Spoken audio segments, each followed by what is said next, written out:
How was our universe born? And if this seems hard to answer, then how about this? What was before our universe?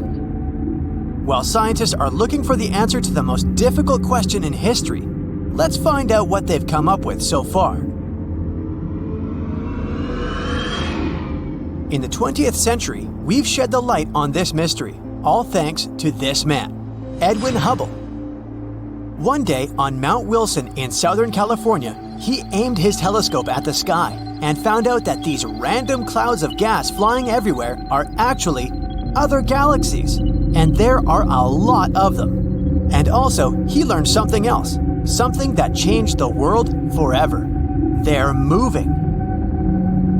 So what, you may ask? Well, it meant one very important thing. The universe is expanding. And if it's expanding, then it probably had a beginning somewhere, right? Now, all we have to do is run time backwards and see where the beginning was. It took the scientists many more years to come up with a full-fledged theory, the Big Bang Theory. And here it is. Nothing has ever been anywhere because neither when nor where existed. Do you get it? But actually, no. There was one thing. It was the so-called cosmic singularity, a state of our universe in which it was incredibly small, dense, and very hot. Imagine if our universe was compressed into a small ball.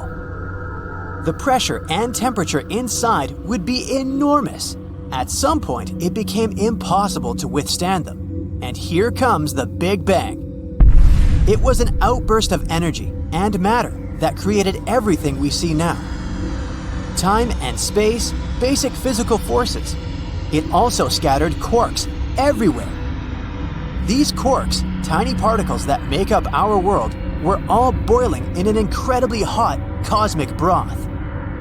When it cooled down, gravity began to attract them to each other. They gathered into atoms, then molecules, and then into the first objects into the world, stars. And all this happened just some 12 to 14 billion years ago. Alright, now we know how our universe was created, but what was before that? Alan Harvey Guth, an American theoretical physicist and cosmologist, has devoted his whole life to solving this mystery. After learning about the Big Bang Theory, Guth found some flaws in it. For example, the distribution of matter was very even, although it shouldn't have been. Let's hang a balloon filled with paint to the ceiling and lay a white canvas on the floor. If we drop the balloon down, it will burst and we'll see absolute chaos on the canvas.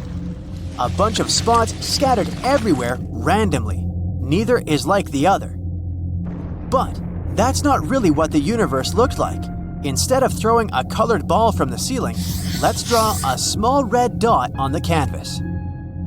Now, let's expand it a little more, and capture this all on frame-by-frame shooting. We'll see a circle gradually growing in all directions. That's the reality. The early universe was very even and proportional. That was Guth's discovery, the theory of inflation. Here's what it says. Even before the Big Bang, there was some kind of force that could give the bang a strong acceleration, something that was able to distribute everything in space instantly and evenly. Guth's theory was a success, and now most scientists rely on it. For most of them, this idea of the birth of the universe is quite enough. For most, but not for all. Martin Bojewald is a German professor of physics, and, in his opinion, the universe was born quite differently. Remember when we talked about cosmic singularity? The state of the universe in which it was small, infinitely dense, and super hot. According to Martin's theory, the singularity couldn't just appear out of nowhere. This is nonsense. But then, where did it come from? Let's look at a pendulum on an old clock. The pendulum rotates back and forth. Its movement is smooth, continuous, and non-stop. This is how we usually see time. It flows and never stops. But quantum time, quantum time doesn't work that way. It's more like the second hand of a clock. it consists of small segments and makes short pauses. And just like with the second hand of a clock, the beginning of one segment of time is always the end of another. See what I'm getting at? Let's go back to balloons again. According to the Big Bang Theory, once upon a time, our universe began to expand, inflate like a balloon. But sooner or later, it will blow away back. The universe will start shrinking and return to the state of cosmic singularity. And then guess what? The Big Bang too. Nothing appears out of nowhere and disappears into nowhere.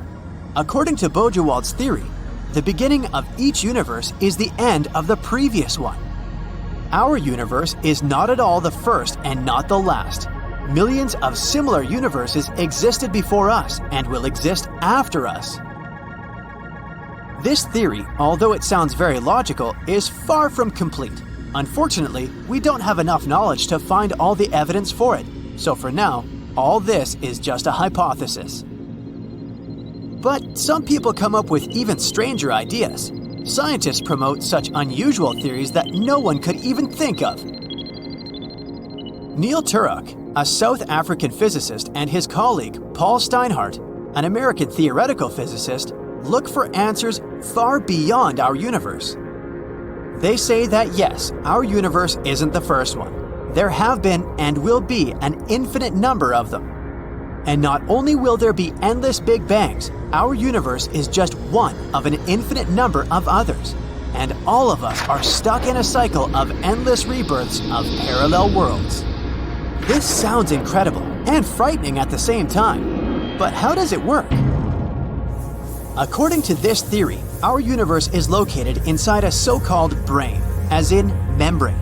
In other words, we're stuck in some kind of elastic surface that's capable of contracting, stretching, oscillating, and so on. Like pieces of fabric on a rope, these parallel universes are located near each other. Each one has a neighbor. We're not the exception. Another universe may be an inch from ours, but we can't see it. That's because there's a tiny space between us, and this tiny space contains the fourth dimension. How do these universes originate? Through brain collision. These brains are getting closer to each other very, very slowly, until one day they finally collide. Their collision creates two Big Bangs and two parallel universes. Then they're moving away from each other. The created worlds continue to live. We're currently at this stage. But when they disappear, the brains collide again. And this will lead to the birth of a new universe. Remember the inflation theory? There was a mysterious energy that pushed and accelerated the Big Bang. Well, if we did collide with another universe, that would explain everything. Of course, everything described here is a great simplification. When you hear that our world is some piece of fabric on a rope, it sounds like complete nonsense. But this idea is based on string theory and M theory, two giants of quantum mechanics. If they turn out to be true, they could explain almost everything in our universe. Creating a theory is an incredibly huge process. Turok and Steinhardt made a huge amount of calculations and swept away many, many non-working theories. Also, to work this out, they have to overcome the limits of the human mind and think in 11 dimensions at once. Unfortunately, this crazy and elegant idea was laughed at. Turok and Steinhardt say that scientists are regular people, just like everyone else. They're also afraid of change and the unknown. And it's really scary to question everything we once believed in. Many years ago, people didn't believe that the Earth was round. Then they were outraged by the Big Bang Theory. We can't make discoveries without struggle and fear. That's why Turok and Steinhardt don't plan to give up so easily. After all, the evidence that we have now only says that each of the three theories is equally possible. So which answer is correct? We may never know, at least not at this stage of human development. Unfortunately, as long as we have no evidence, we can only theorize. But maybe one day we'll find something that will open our eyes once and for all. Maybe one day we'll solve the mystery of how our universe came to be.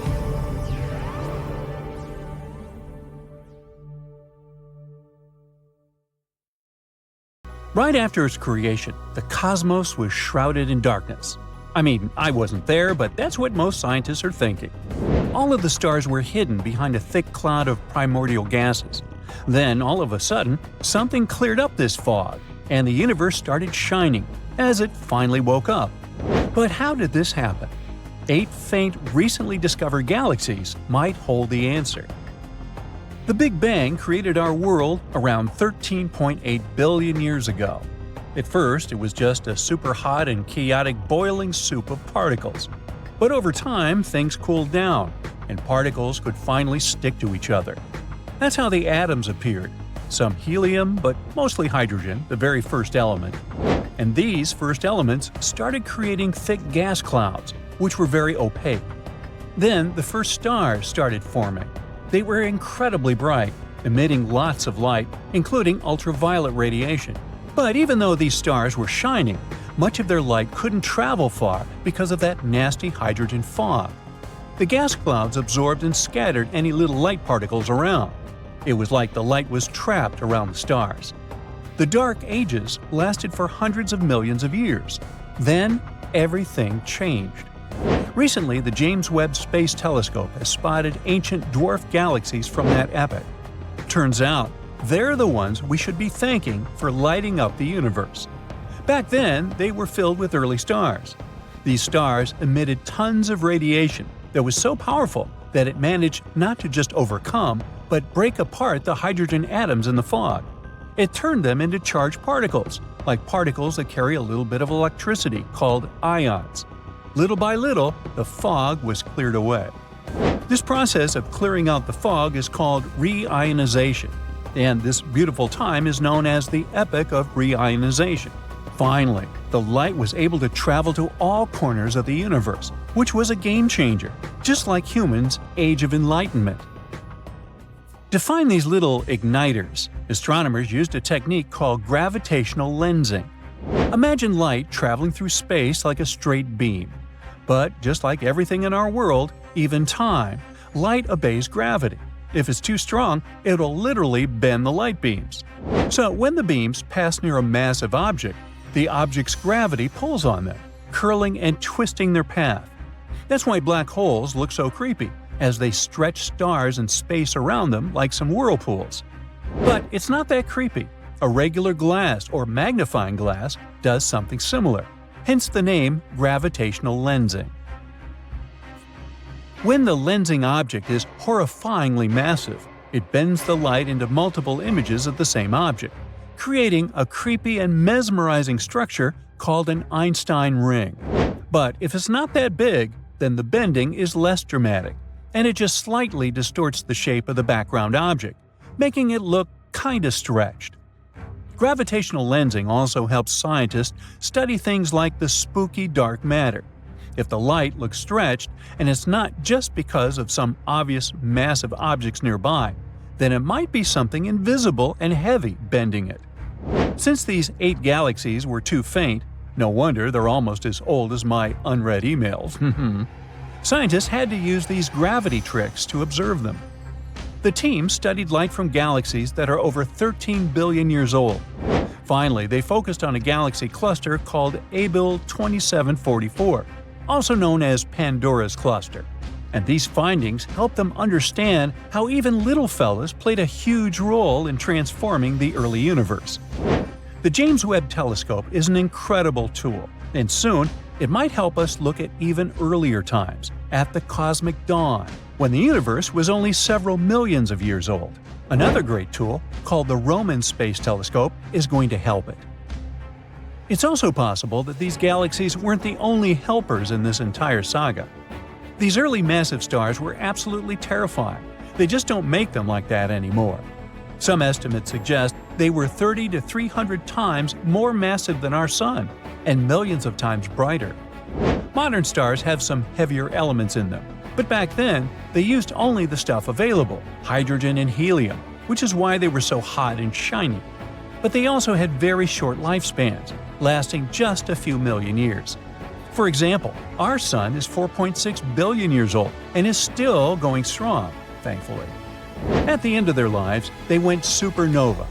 These colorful bursts of energy were so strong that they forged the first heavier elements in our world and spread them across the universe, planting first seeds for the future planets.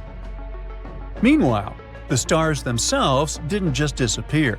They collapsed under their own gravity, creating the first black holes. Now, the black holes are also known for producing insane amounts of radiation, so it's possible that they might have helped speed up the clearing of the fog. Ironically, they help the universe shine brighter while sucking up the light at the same time. Recent discoveries show that black holes might be much older than we used to believe. They probably helped new stars and galaxies form. They were millions or even billions of times the mass of the Sun. The James Webb Telescope has already found a pair of early quasars. That's what we call the bright centers of galaxies powered by supermassive black holes. It's a curious pair of quasars that are merging just 900 million years after the Big Bang. This might be the earliest and most distant pair of merging quasars ever found. The telescope has also been studying things that are called cosmic lighthouses. In scientific language, they're pulsars. Pulsars are super-dense remnants of massive stars. They form from stars that were once 4 to 8 times more massive than our Sun. One of the greatest things about them is how fast they spin. They're one of the fastest objects in the universe. They might do around 700 rotations in just 1 second. They got their name because they behave like lighthouses, basically flickering radio waves. These beams of radiation sweep across the sky, creating a pulse-like signal that we detect. Now, a star basically works like this. There's nuclear fusion happening inside of its core. Atoms get fused in each other, move at crazy speeds, bump, all meanwhile releasing an unbelievable amount of energy. That's why they emit tons of light and heat.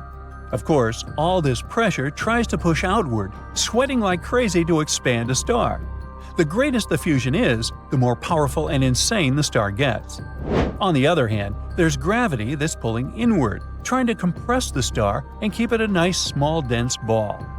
As long as there's balance, the star keeps living. But when it gets old and spends all of its nuclear fuel, it becomes too weak to generate the energy it needs and can't fight against gravity anymore. That's when it basically collapses under its own weight, going supernova. What's left behind is the star's core, but now it's crushed down to an incredibly small size, about 12 to 17 miles across. It's roughly the size of a city. This dense core is known as a neutron star. The material in a neutron star is so dense that just a teaspoon of it would weigh as much as 4 billion tons, like 10,000 Empire State Buildings. And all this collapse sets off a trigger, causing the neutron star to spin super fast, creating a pulsar. It's kind of like when an ice skater spins faster when they pull their arms in. Pulsars often have a smaller star friend orbiting them, although it's not always a friendly relationship. Not long ago, astronomers discovered a pulsar that was surrounded by lots of energetic material for some reason. They realized that all this material was the remnants of another much larger star. Turns out, the pulsar had been slowly destroying its friend with its terrifying radiation and particles until it basically ate the neighbor away. It's similar to how a black widow spider consumes its mate. So, systems like this were called black widow pulsars. In any case, these lighthouses most likely help the reionization process as well. A long time ago, they could be very energetic stars in small galaxies and could emit enough radiation to transform the early universe. The James Webb Telescope's mission is to find more of these lighthouses and see what role they played in the universe's evolution. There's this mysterious thing in space, an unusual spot that scientists haven't been able to explain for more than 15 years. There are different theories, and one of them says that maybe this is an imprint from a collision with a parallel universe. Is this true? Well, let's see. Take a look at this map. This is the map of our universe. Well, not really. This is actually the map of cosmic microwave background radiation, or simply CMB. Many billions of years ago, there was a Big Bang. It was so powerful that it created our entire universe.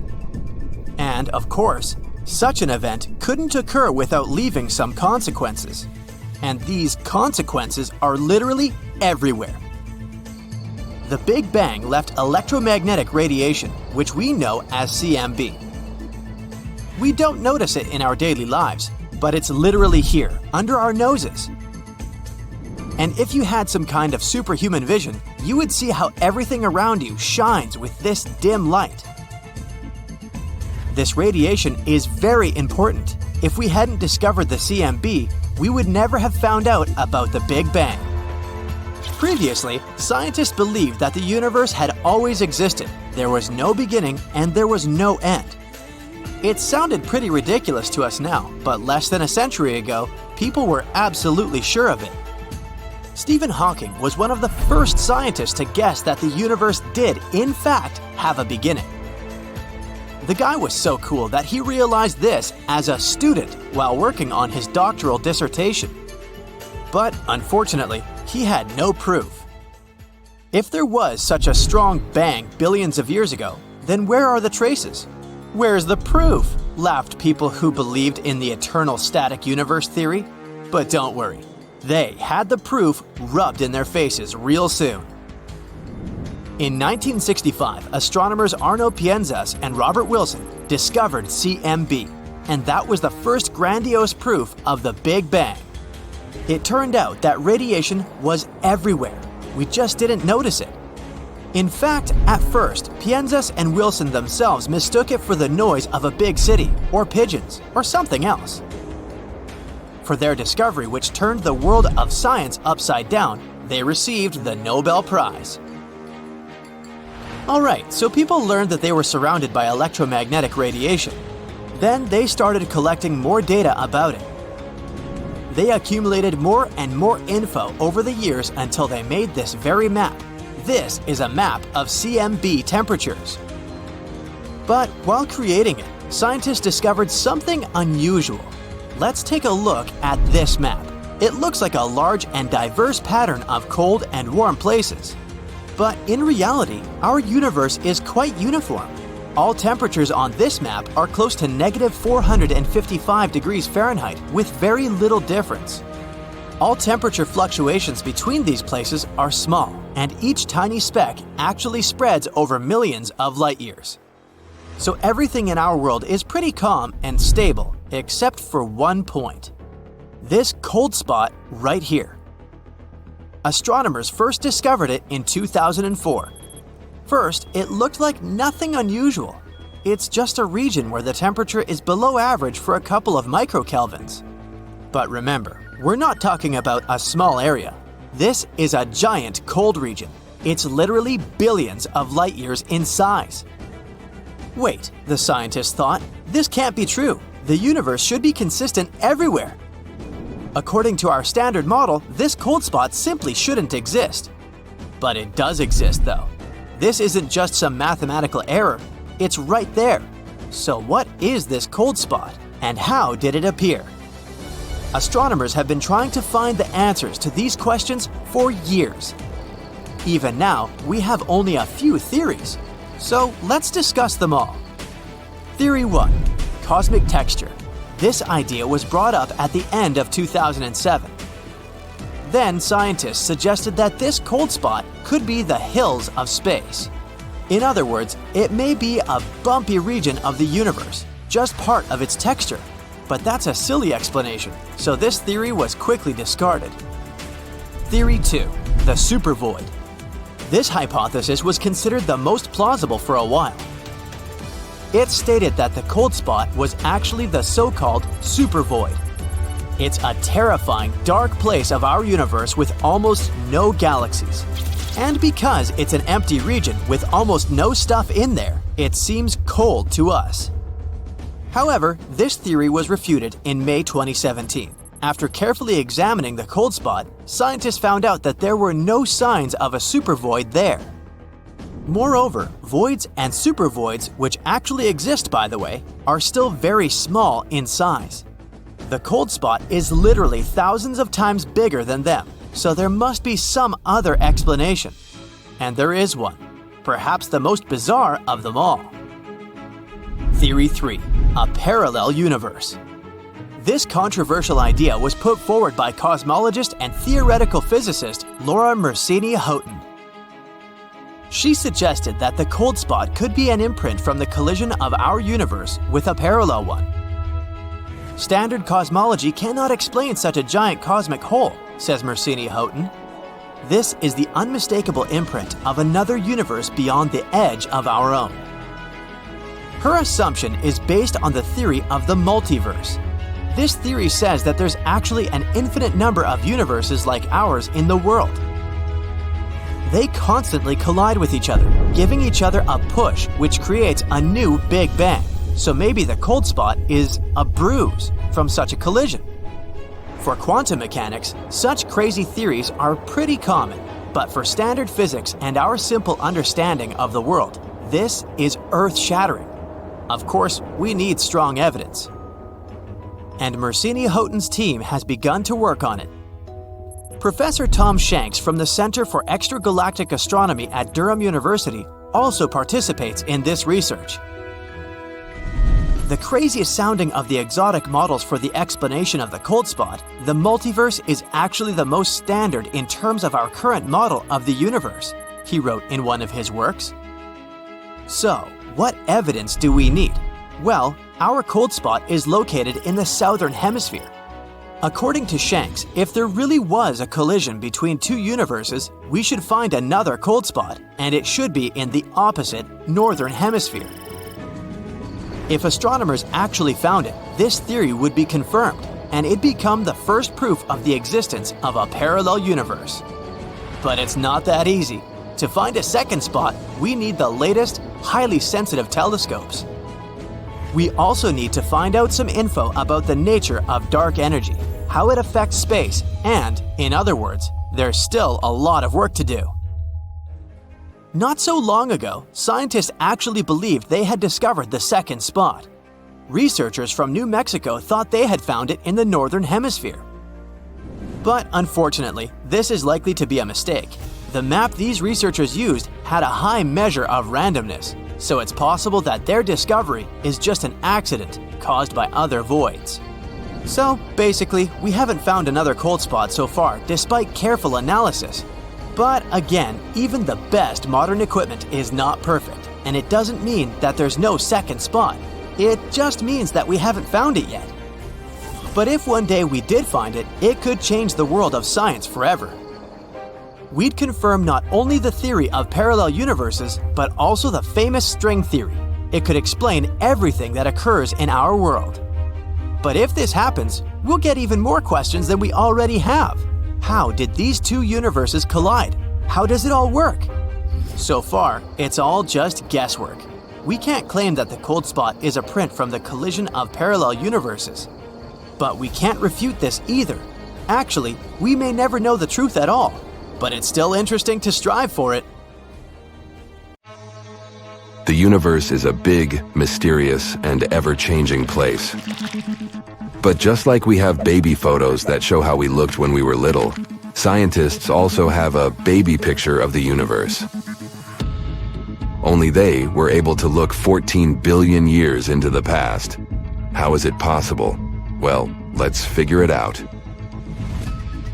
Imagine winning the Oscars of science for a picture that shows the entire universe when it was just a baby.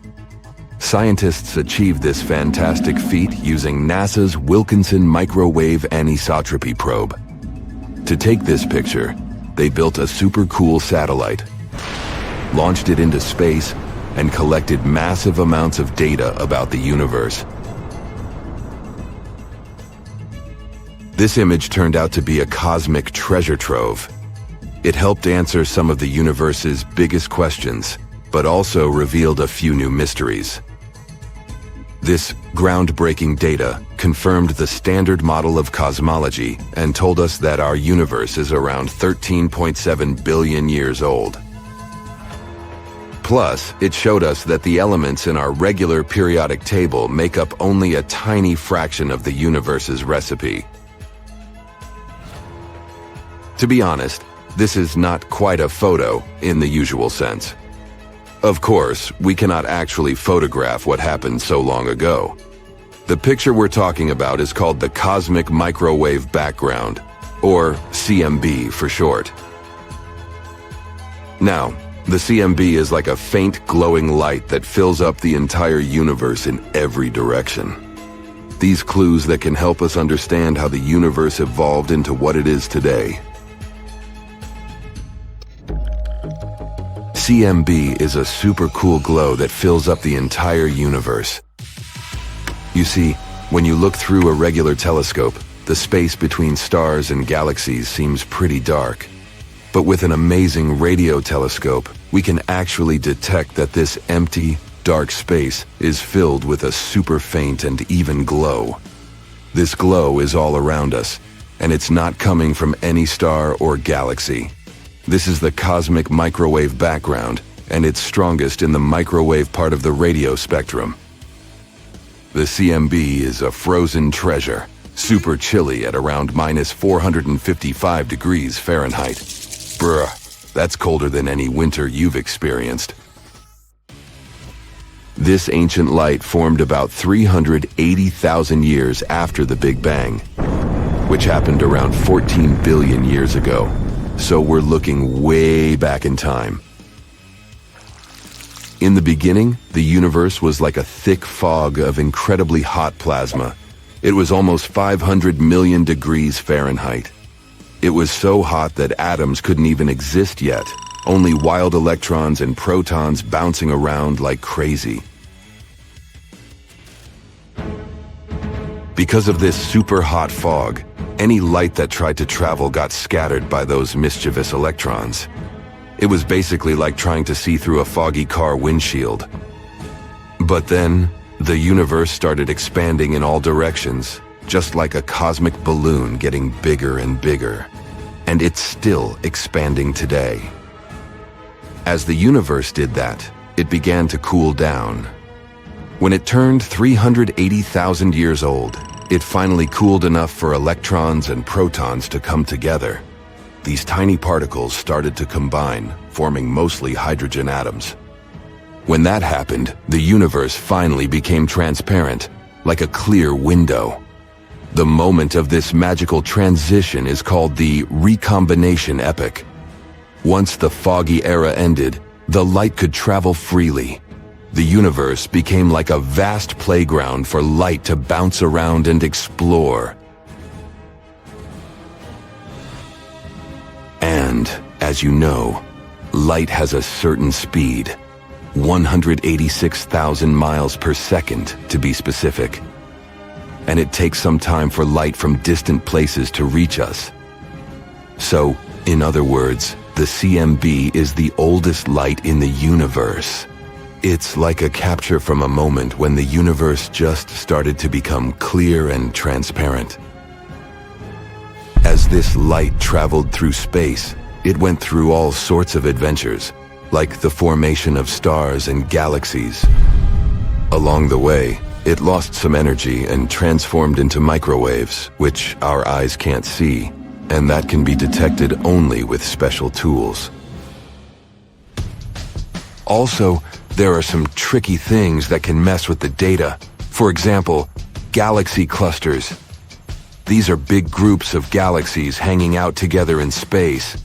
When the ancient light from the CMB travels across the universe, it encounters these groups, and these sneaky clusters try to leave their marks on the CMB. They distort the patterns in the ancient glow, like smudging the ink in the important ancient book. That's why scientists have to invent techniques and supercomputers to help clean up this mess and decode everything properly. Due to all this, the CMB isn't perfectly smooth. It has a few little bumps and patterns.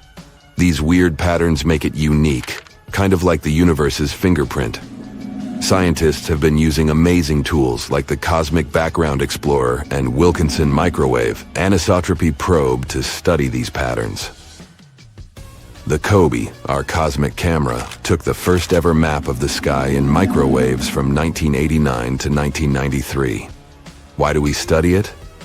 Well, because the CMB can help us learn so much about the early universe, Stuff like how it expanded, how much normal matter and mysterious dark matter it had, and even the overall shape of the universe, and much more. We're basically playing detective with the cosmos, trying to decode the mysteries of our world by little clues and prints. What are the results? Well, awesome tools like the Wilkinson Microwave Anisotropy Probe helped us to learn more incredible facts. For example, we found out that we can actually only see 5% of the universe. Imagine the universe as a cosmic pie. Scientists learned that 68% of it is made up of something called dark energy, and 27% is dark matter. Only a tiny 5% is made of normal matter, the one that we, humans, can see. So, most of the universe is like this hidden realm we can't even imagine. We also found out what happened in the beginning of times. Picture the universe right after the Big Bang. It was so tiny, way smaller than a proton. Everything we see today was crammed into this itsy-bitsy space. The rules of quantum mechanics, which let weird and wild things happen, were in full swing back then. Matter and energy were like playful adventurers, borrowing from the future and disappearing into nothingness. Then, cosmic inflation happened, and the universe suddenly expanded like popcorn on a cosmic scale. It became a trillion times bigger than it was, creating waves of gravitational chaos everywhere. Some gravitational waves filled the baby universe like a sea, and their patterns left unique fingerprints on the CMB light. And all that learned thanks to the pictures of the CMB. Anyway, NASA has this awesome plan to study the universe's baby picture. They're going to use a really cool observatory called PIPER, which stands for Primordial Inflation Polarization Explorer. Imagine PIPER as a special space balloon that's going to fly up high in the sky from a place called Fort Sumner in New Mexico. It has two powerful telescopes that sit in a hot tub-sized container filled with liquid helium. This liquid helium is super cold at around minus 452 degrees Fahrenheit. But PIPER loves the chill because it's extremely sensitive. What is its mission? To learn all about the early days of the universe, right from its first baby picture. When PIPER is up there, it's going to look very carefully at the CMB, trying to find some hidden patterns that hold the secrets of how the universe grew and changed over time. This spy with a magnifying glass will be examining 85% of the sky. PIPER's launch is scheduled for late September. You can even watch the exciting balloon filling action live on the Columbia Scientific Balloon Facility website. It's going to be out of this world fun. So the cosmic microwave background is like a time-traveling storyteller, giving us valuable clues about the universe's incredible past. Isn't that awesome? Space is full of surprises, and there's so much more to discover. Keep your eyes on the stars, and who knows what else we'll find out there. Bang! Or should I say, Big Bang. The Big Bang. Ahem. So, after the Big Bang, the universe resembled a hot soup of protons, neutrons, and electrons. After it started to cool down, the protons and neutrons began to combine, first forming ionized atoms of hydrogen and later some helium. These ionized atoms of helium and hydrogen attracted electrons, turning them into neutral atoms. As a result, the light was able to travel freely for the first time ever, since it was no longer scattering off free electrons. What does it mean? The universe was no longer dark. At the same time, it was still about a few 100 million years after the Big Bang before the very first sources of light started to appear. That's when the cosmic dark ages came to an end. We don't know for sure what this universe's first light looked like or how the first stars formed. Luckily, we have the James Webb Space Telescope to help us find the answers. How come? All because this is an infrared telescope. Why is it important? Let's figure it out. Imagine a star. It's a very, very old star, maybe the first star out there. Light leaves this star 13.6 billion years ago and settles off on an incredible journey through space and time. It needs to get to our telescopes. By the time this light reaches us, its color or wavelength shifts towards red. That's something we call a redshift. It happens because when we talk about very distant objects, Einstein's theory of general relativity comes into play. According to it, the expansion of the universe also means that the space between objects stretches, making them move away from one another. But that's not all. Light stretches too, which shifts it to longer wavelengths. Eventually, this light reaches us as infrared. In other words, redshift means that light that is originally emitted by the first stars or galaxies as ultraviolet or visible light gets shifted to redder wavelengths by the time we catch a glimpse of it here and now. For the farthest objects with very high redshift, that bare minimum of visible light is shifted into the near and mid-infrared part of the electromagnetic spectrum. That's why to see those space objects, we need a super powerful telescope. And if we talk about the Webb telescope, it can see back to about 100 million to 250 million years after the Big Bang, which is incredibly awesome.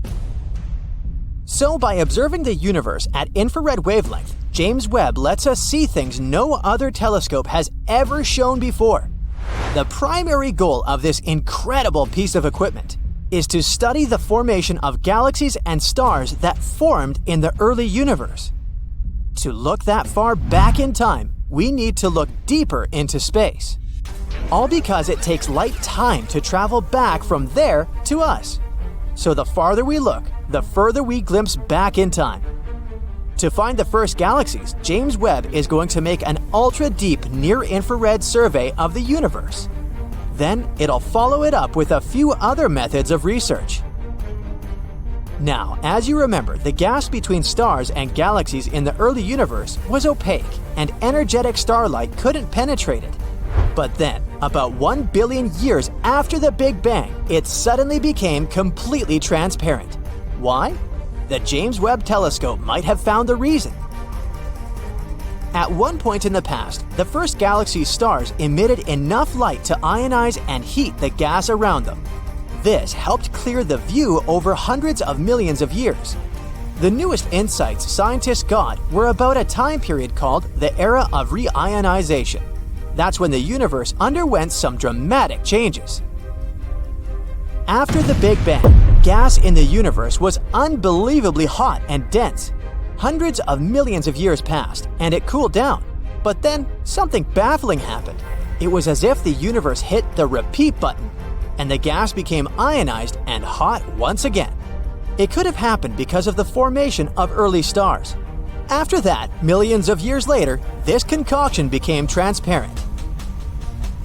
For a long time, researchers have been hoping to find definite evidence that could explain these changes. And now, the telescope has finally shown that those transparent regions are located around galaxies. Astronomers have seen these galaxies reionize the gas surrounding them. Even better, they've managed to measure how large these transparent regions are. They're ginormous compared to the galaxies themselves. Imagine a hot air balloon, and now imagine a pea floating inside. You've got it, and guess what? These tiny galaxies drove the entire reionization process, clearing huge regions of space around them. These transparent bubbles kept growing until they merged and caused the entire universe to become transparent. The research team chose to target a period of time before the end of the era of reionization. At that time, the universe was not quite opaque, but not quite clear either. It was a patchwork of regions of gas in different states. To find out this cool fact, the astronomers aimed the James Webb telescope in the direction of a quasar, an incredibly bright space object. It acted as a giant flashlight, traveling towards us through different regions of gas.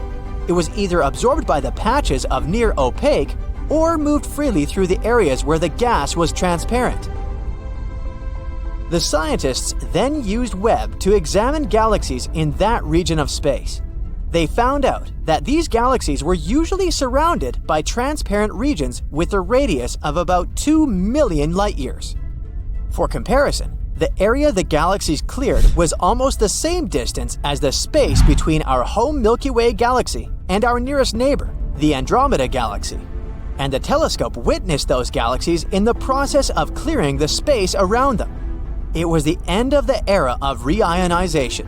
Until then, no one had evidence of what caused reionization. The team is planning to dive into research about other galaxies in 5 additional fields. The Webb telescope's results from the first field have been overwhelmingly clear. And even though the astronomers had expected to identify a few dozen galaxies existing during the era of reionization, they actually managed to spot 117.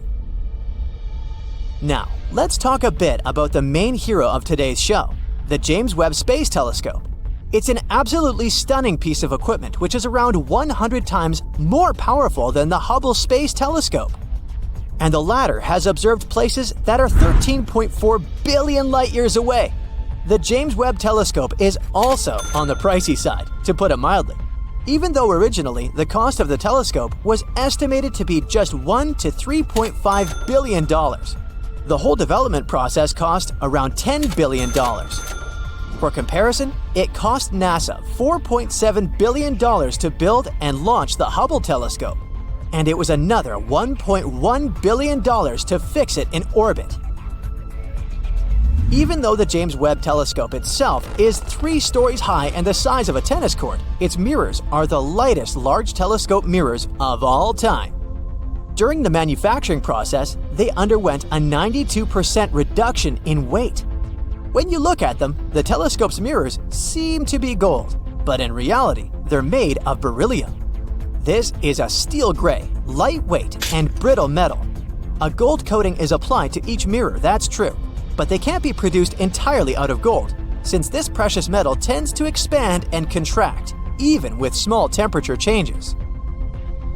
So the total amount of gold in the James Webb Space Telescope is less than 2 ounces. That's a golf ball-sized piece of gold. And the gold plates covering the mirror are less than 1,000 atoms thick. As for the telescope's abilities, it would be able to clearly see a US penny from 24 miles away and a football from 340 miles away. James Webb's telescope side is cooling itself down, and its temperature doesn't rise higher than minus 370 degrees Fahrenheit. That's cool enough to make liquid nitrogen. A truly enormous 5-layered sun shield surrounds the telescope and reflects away as much sunlight as possible, letting the telescope stay cool. 13.8 billion years ago, a mysterious explosion happened in space. It was chaos, a time when the stars, planets, asteroids, the rest of the space bodies, and galaxies were born. It was the Big Bang, a theory we all know about. But no one knows for sure what happened, where the universe came from, and what was there before. Some even think the universe went through a cycle where it contracted and expanded several times. In 1991, a cosmologist from Stanford University named Andre Linde had submitted an article with the main idea that there was a possibility the universe had been created in a laboratory. His theory said there was a chance an advanced civilization somewhere out there had created our universe. This civilization has made an entirely new cosmos that later evolved its own planets, stars, and intelligent forms of life. 30 years later, many scientists take this theory pretty seriously. They even started talking about things that we, as a civilization, can do to get to such an advanced level. The theory says this advanced civilization decided to add technology that helped to create a new universe out of nothing. It happened through quantum tunneling. It's when an atom can appear on the opposite side of some barrier, even though it's supposed to be impossible, considering the laws of physics of our world. Like if you wanted to pass a tall wall, but you can't pass it with ladders or go around somewhere. Imagine you can just walk through it like a ghost. In our world, it's not possible, but a more advanced civilization perhaps can do it. Plus, they realized how they could create new universes. Right now, on the cosmic scale, we could be a Class C civilization. We don't know how to recreate some things. For example, conditions on the Earth for when our central star, the Sun, goes out. If we manage to become a Class B civilization, we'll learn to adjust conditions to be independent of the Sun. That means we might be able to learn how to live even without it. And if we level up and become Class A, we'll know how to recreate cosmic conditions and produce our own cosmos in our laboratories. We think of the world we live in through 3 dimensions of space: east, west, north, south, and up, down. There's also 1 dimension of time, which means we can distinguish past from future. A 5th dimension would represent 1 more extra dimension of space. The theory of its existence was first mentioned in the 1920s. It was inspired by the theory of gravity by Albert Einstein, who said space-time is warped by matter and energy. We can't perceive these 4 dimensions, but we see how an object moves and attribute it to gravity. And maybe there's some other force, like the electromagnetic force, that's more than 1,000 times stronger than gravity, that could explain things going on in that extra dimension of space. The 5th dimension is curved in a way we can't see it, but the idea about it was mentioned in a string theory. It considers the universe as really small strings of mass energy, not as particles. They vibrate in 10-dimensional space-time, considering 6 dimensions are rolled up way smaller than a single atom. That led to the picture of the universe as a 3D island that floats in 10-dimensional space-time. Also, the 5th dimension might be an excellent explanation to tell us more about dark matter. That's the invisible stuff with a mass, but we can't see it, nor can it interact with ordinary matter. And dark matter is 85% of all the matter in our universe. The universe can't be still. It's constantly in motion, either contracting or expanding. We used to think there were 100 billion galaxies, but it turns out there are more than 1 trillion. The galaxies are moving away from each other.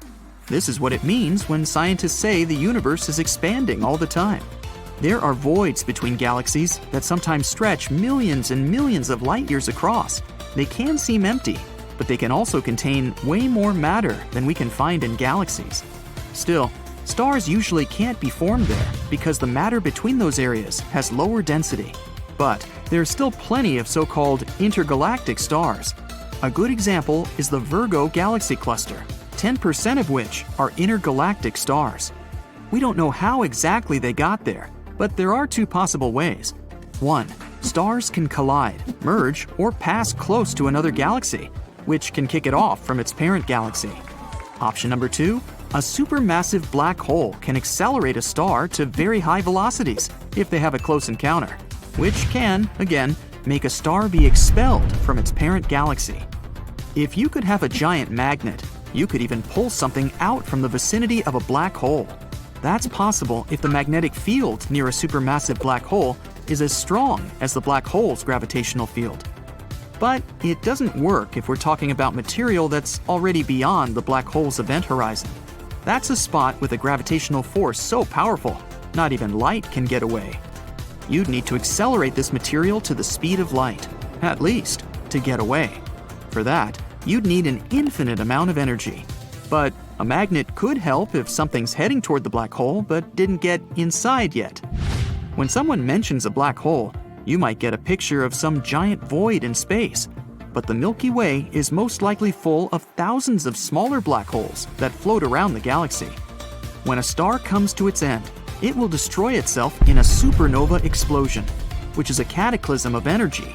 In that explosion, the densities in the core will reach an intense enough state that nothing will be able to escape. At the same time, the major part of the star explodes outward, but a part of it collapses inward, creating a black hole. The bigger the star, the bigger the hole. The black hole then swallows everything that comes in its way, including other stars as well. When a star gets sucked up into the black hole, it's ripped apart because of the strong gravity inside the black hole. Some of its parts fall into the black hole, while others get ejected at incredibly high speeds. Some black holes might have been formed in a different way. The early stages of our universe were, to say the least, pretty chaotic. It had high temperatures and pressures and was in a state that shaped the entire cosmos. Under the right conditions, any old gas patch may have shrunk itself to become a black hole. And they came in many different sizes, from something that weighs a couple of pounds to giant masses like thousands of suns, and those in between. They aren't really black. Black holes are areas with strong gravity, and no object can escape when it gets inside. They feed off electromagnetic radiation, such as light and space particles. Since they're consuming matter all the time, black holes give off a dark glow. The Earth is not that close to the inhospitable edge of the solar system. We're the sixth planet from it. Scientists made a pretty cool 3D map of our solar system, where we can see what the edge looks like. It took them 13 years to design it. The boundary is called the outer heliosphere.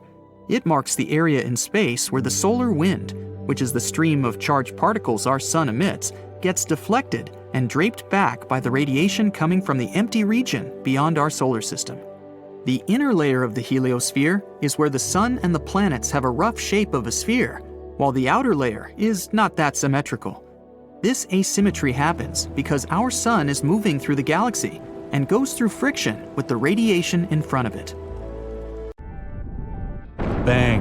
That's how it all started, around 13.8 billion years ago, and was figured out over the past 100 years. Everything we see in space today – planets, asteroids, comets, stars – it wasn't there at the beginning. In the 1920s, astronomers came up with the idea of how a long, long time ago, the universe was just a single point, an extremely hot, like trillions of degrees hot, compact, dense point that stretched and expanded unimaginably fast. Matter that started flying in all directions at the speed of light at one particular moment. The Big Bang was complete chaos, with teeny tiny particles that were mixed with energy and light. Yes, a total mess, but still, in the first minute after the Big Bang, the base for everything that would later appear was almost finished.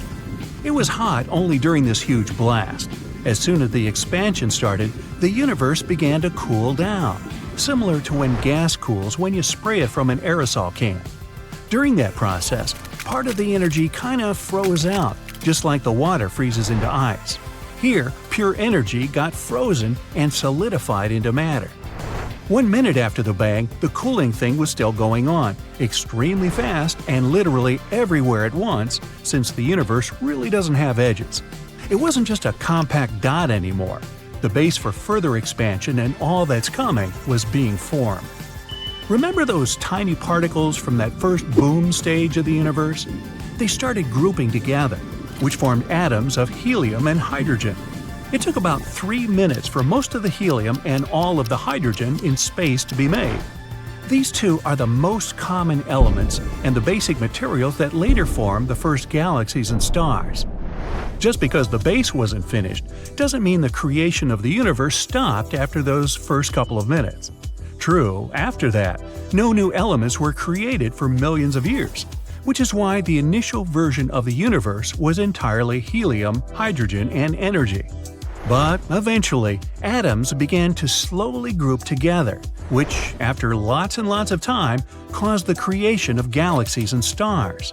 Clouds of helium and hydrogen grouped and turned into stars that had gravitational forces.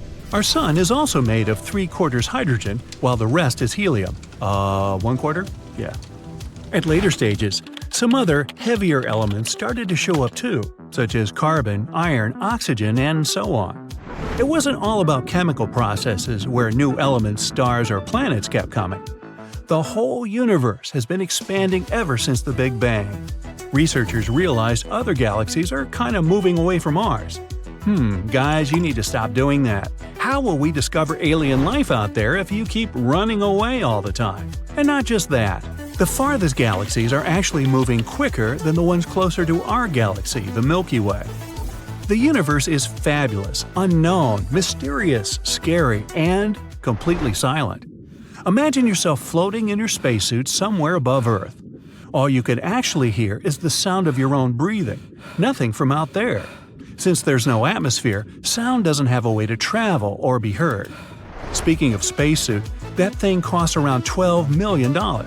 I guess that means we'll have to wait up a little bit more to try that whole chilling in space thing. Mercury is the closest planet to the Sun, so you might think it's the hottest one too.